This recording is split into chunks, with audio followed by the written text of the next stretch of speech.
জুলুম করাটাকে আমরা ক্রেডিট মনে করি, প্রচুর জুলুম, মানে দুর্বল পাইলেই জুলুম করতে চাচ্ছি আমরা। যদি দেখি ও আমার চেয়ে একটু দুর্বল, আমি জুলুম না করলে পেটের ভাত হজম হচ্ছে না, মনে করি যে আমি জিতে গেলাম। আরে ভাই, কাল কিয়ামতের মাঠে কি হবে আপনার আমার অবস্থা? কাল কিয়ামতের মাঠে কি হবে অবস্থা? নবী সাল্লাল্লাহু আলাইহি ওয়াসাল্লামের কথা কি মিথ্যা? তিনি বলছেন কিয়ামতের মাঠে বহু মানুষ উঠবে উহুদ পাহাড়ের সমান নেকি নিয়ে। একেবারে উহুদ পাহাড় দেখছেন আপনারা কেউ?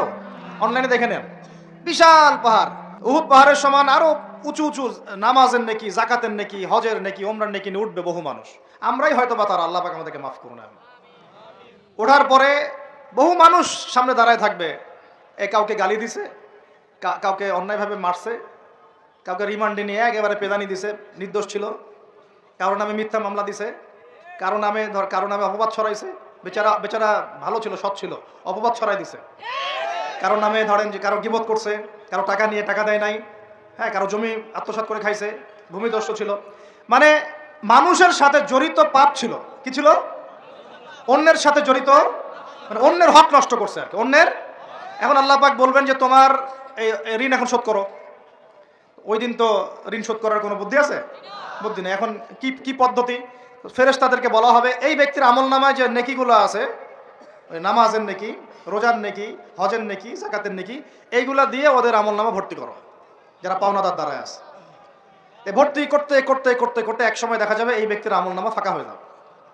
তখন কি হবে? ফেরেশতাদেরকে বলা হবে ওই যে যারা ভুক্তভোগী, ওদের আমলনামা থেকে গোনাহ নিয়ে এই ব্যক্তির আমলনামায় ঢাল। নাউজুবিল্লাহ। এরপরে ওই ব্যক্তিগুলো দেখা যাবে জান্নাতে চলে গেছে, মাজলুম ছিল পৃথিবীতে, ওই দিন সফল হয়ে গেছে, জান্নাতে চলে গেছে। এবারটা দুনিয়া জালেম ছিল, এ জাহান্নামে চলে গেছে। নাউজুবিল্লাহ।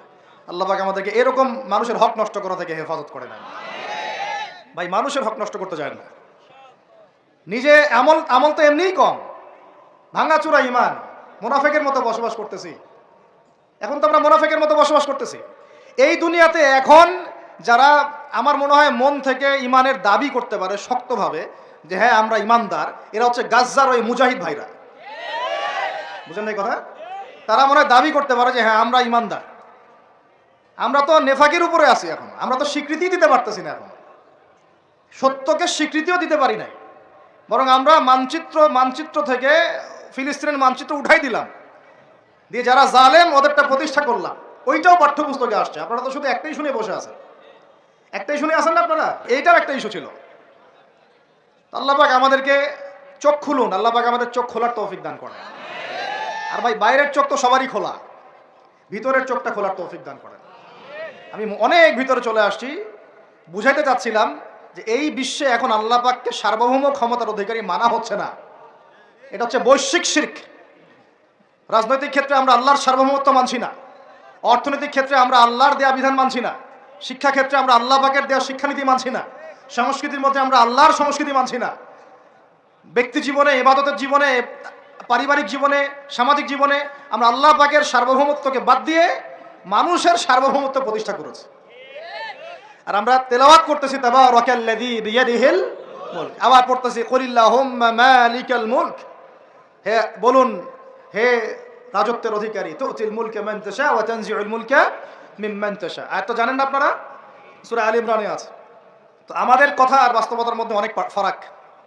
আল্লাহ পাক আমাদেরকে কোরআন গভীরভাবে অনুধাবন করার তৌফিক দান করেন।